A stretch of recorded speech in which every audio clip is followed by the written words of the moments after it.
एक वक्त था कश्मीर में आज़ादी के नारे लगाए जाते थे, पत्थरबाजी होती थी और ये स्पॉन्सर्ड होता था हमारे पड़ोसी पाकिस्तान द्वारा। अब हालात ये है कि कश्मीर के विकास को देखकर पीओके को आज़ादी चाहिए। वहां के लोग कह रहे हैं कि हमें भारत में मिलना है। रक्षा मंत्री, गृह मंत्री और पीएम मोदी क्लियर कर चुके हैं कि पीओके भारत का अभिन्न अंग है और भारत इसे लेकर रहेगा। श्रीनगर में क्या हालात हैं, इसका जायजा लिया दिल्ली न्यूज एडिटर आदिति नागर ने। देखिए। चुनाव लोकतंत्र का उत्सव होता है और जनता सर्वोपरि होती है, इसीलिए हर चुनाव आम नहीं खास होता है। लेकिन जम्मू कश्मीर का चुनाव बाकी सब राज्यों के चुनाव से बेहद खास है।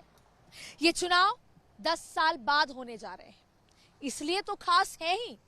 लेकिन इन चुनाव में आने वाले मुद्दे जम्मू कश्मीर के चुनाव को और खास बना देते हैं। केंद्र सरकार शासित जम्मू कश्मीर, जिसको यूनियन टेरिटरी कहते हैं, वहां की आवाम सड़कों पर आई है, पोलिंग बूथ तक पहुंची है, क्योंकि पहले चरण का चुनाव हो चुका है और अभी भी 2 चरणों के चुनाव बाकी हैं। अब आप ये सोचेंगे कि जब हम श्रीनगर से, पुलवामा से, अनंतनाग से भारत 24 की टीम आपको ये रिपोर्ट कर रही है, तो जाहिर तौर पे जमीनी मुद्दे आपको बताने की हमें जरूरत है। जब चुनाव होता है तो लोग उम्मीद देखते हैं, इसलिए उत्सव मनाते हैं। वो चाहते हैं कि जो नई सरकार आएगी, नई हुकूमत आएगी, वो हमारी भलाई की होगी, हमारी तरक्की की होगी, हमारी बात सुनेगी। और यही वजह है कि जम्मू कश्मीर की आवाम इस बात के लिए उत्सव मना रही है कि जो नई सरकार आएगी वो हमारे जीवन को बदल देगी।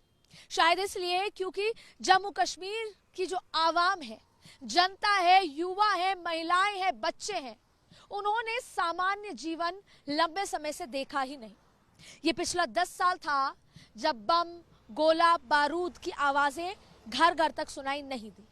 ये पिछले 10 साल थे, या यूं कहें कि ये 2024 का जो लोकसभा चुनाव और अब होने वाला जो विधानसभा चुनाव हो रहे हैं, उसमें अपनी बात मनवाने के लिए ना पत्थरबाजी हुई, ना बम, गोले, बारूद की आवाज सुनाई दी। वजह कुछ भी हो, पर अब जम्मू कश्मीर की आवाम एक साधारण, शांति भरी, तरक्की भरी, डिग्निटी भरी, प्रॉस्पेरिटी भरी, पीसफुल जिंदगी जीना चाहते हैं। लेकिन क्या आखिर वो संभव है? जम्मू कश्मीर का इतिहास बहुत कुछ बयां करता है, लेकिन सवाल यह है कि क्या आखिर वो संभव है। इसीलिए श्रीनगर से, ग्राउंड जीरो से हम आपको वो तमाम बातें बताएंगे। अब इस चुनाव के अगर हम कीवर्ड्स को समझें तो आप उसके सेंटिमेंट को समझेंगे और आप ये समझेंगे कि जम्मू कश्मीर का चुनाव बाकी राज्यों के चुनाव से अलग क्यों है, हरियाणा से अलग क्यों है, झारखंड से अलग क्यों है, महाराष्ट्र से अलग क्यों है। भारतीय जनता पार्टी ये वादा करती है कि जो पिछले दशकों तक 3 परिवारों ने किया, भारतीय जनता पार्टी अगर सत्ता में आती है तो वो सब बदल देगी। वो याद दिलाती है कि 3 परिवारों ने क्या कुछ किया कि आधी बार जम्मू कश्मीर के आवाम कर्फ्यू में रहती थी, आधी बार जम्मू कश्मीर के आवाम साल भर के लिए अनाज अपने घर में रख लेते थे, क्योंकि पता नहीं कब क्या हो जाए, क्योंकि पता नहीं कर्फ्यू कब हटेगा। इसलिए भारतीय जनता पार्टी उस सेंटिमेंट के साथ जुड़ना चाहती है, याद दिलाना चाहती है कि भूतपूर्व में क्या हुआ, आपके साथ पुराने दिनों में क्या हुआ था। भारतीय जनता पार्टी सवाल पूछती है कांग्रेस से और कहती है कि राहुल जी, जब आपकी सरकार थी तब कितनी बार राष्ट्रपति शासन लगा, और इसीलिए नरेंद्र मोदी मैनिफेस्टो के बाद जब आते हैं तो वो 40 साल बाद डोडा स्टेडियम जाते हैं, जहां 1979 में इंदिरा गांधी गई थी, और वहां जाकर बताते हैं कि आपको तय करना है वो 3 परिवार जो जम्मू कश्मीर के आवाम पर शासन कर चुके हैं, या नौजवान जो आपको सुरक्षित रखते हैं, देश को सुरक्षित रखते हैं, यह आपको चुनना है। फिर पीडीपी भी जम्मू कश्मीर के आवाम के सेंटिमेंट के साथ, जो एक बार वो शासन कर चुकी है, उनके साथ जुड़ती है, उनको बताती है कि हम आपको वो सब लौटाएंगे जो आपसे छीन लिया गया। एक बार फिर जम्मू कश्मीर के आवाम की सेंटिमेंट के साथ जोड़ा जाता है और पीडीपी कहती है कि हम पाकिस्तान से बातचीत शुरू करेंगे। पीडीपी वो हर बात कहती है जो वो करती आई थी, वो लागू करेगी। वो कहती है कि भारतीय जनता पार्टी आपकी अपनी नहीं है, इसलिए वो कुछ भी नहीं होगा जो आप चाहते हैं। आप इन बातों पर, इन शब्दों पर इसलिए गौर कीजिए क्योंकि मैं आज जम्मू कश्मीर के आवाम के बीच से उठकर आई हूं और वो सारी बातें सुनकर आई हूं, समझ कर आई हूं, उनके मन की बात टटोल कर आई हूं जो वो कभी कैमरे पे नहीं बोल पाते, नहीं बोल सकते। इसलिए आज भारत 24 वो माध्यम बना है। अब एनसी आती है जहां पर उमर अब्दुल्ला पूरी तरीके से चुनाव में नहीं जुड़ते क्योंकि उनको तब चुनाव लड़ना है जब स्टेटहुड मिलेगा, यानी जब आपको सत्ता पे पूरी तरीके से शासन करने का मौका मिलेगा तभी आप चुनाव लड़ना चाहते हैं। जबकि एक राजनेता का फर्ज होता है कि स्थिति कैसी भी हो पर वो अपनी आवाम के लिए चुनाव में भी उतरेगा, जीत हार होती रहेगी, लेकिन वो चुनाव में उतर के जनता के मुद्दों को की आवाज बनेगा। एनसी ये कहती है कि हम वही पुरानी बात 370 लेकर आएंगे। एनसी कहती है स्टेटहुड लाएंगे। सवाल है कि क्या 370 या स्टेटहुड किसी भी स्टेट के फैसले में संभव है? वो पार्लियामेंट्री अथॉरिटी है, वो पार्लियामेंट से तय होगा। 370 को वापस लाना या स्टेटहुड को लागू करना ये केवल और केवल पार्लियामेंट से तय होगा। तो ऐसे में क्या आप केवल और केवल जनता के इमोशंस के साथ ये बात करना चाहते हैं कि हम आएंगे और सपने दिखाना चाहते हैं?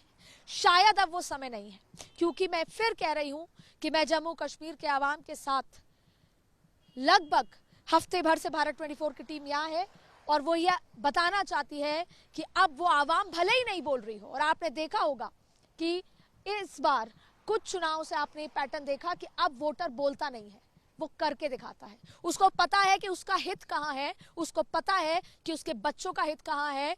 इसीलिए अब इस बार जम्मू कश्मीर की आवाम सड़कों पर निकली है। जमहूरियत पे उसका विश्वास नजर आया है क्योंकि उसको ये समझ आ गया कि बम, गोले, बारूद, बंदूक, पत्थरबाजी से सब कुछ संभव नहीं है, वो भविष्य संभव नहीं है जो वो देख रहे हैं।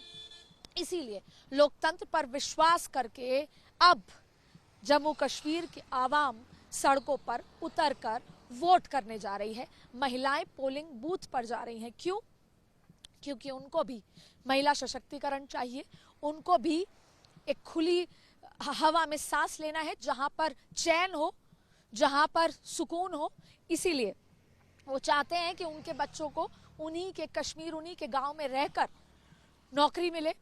इसलिए जम्मू कश्मीर की आवाम ने जमहूरियत का रास्ता इख्तियार किया है और इख्तियार किया है क्योंकि वो अपनी सरकार, वो अपना हुक्मरान चुनना चाहती है। अब सवाल ये है कि इस बीच में हमने आपको सभी राजनीतिक दलों की मंशा बताई है। जनता के मन में पता है कि उसके लिए सही और गलत क्या है और अब 8 अक्टूबर को वो नतीजे आपके सामने होंगे और देखना बहुत रोचक होगा कि आज जो हम बात कर रहे हैं वो कितने सही थी। क्योंकि सबसे महत्वपूर्ण बात यह है 8 अक्टूबर को जम्मू कश्मीर के जो नतीजे आएंगे वो ना सिर्फ जम्मू कश्मीर की सूरत को बदलेंगे या नहीं, वो खुलासा होगा, वो ये भी खुलासा करेंगे कि इस देश की राजनीति किस दिशा की ओर आगे बढ़ेगी।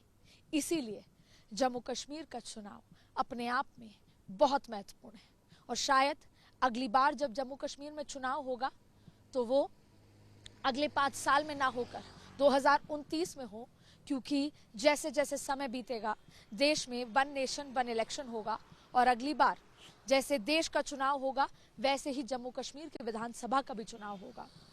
ऐसे में ये अगले 5 साल ना सिर्फ भारत देश के लिए, भारत देश की राजनीति के लिए, बल्कि जम्मू कश्मीर जो भारत देश का अभिन्न अंग है उनको रिप्रेजेंट करता है, पूरी दुनिया में मैसेज देता है। पूरी इंटरनेशनल मीडिया को जो नजर बनी हुई है वो अपने आप में बहुत महत्वपूर्ण हो जाएगा। इस चुनाव का प्रोसेस, इस चुनाव के तरीके और इस चुनाव के नतीजे गौर फरमाइएगा। कैमरा पर्सन विनीत के साथ अदिति नागर, भारत 24 श्री।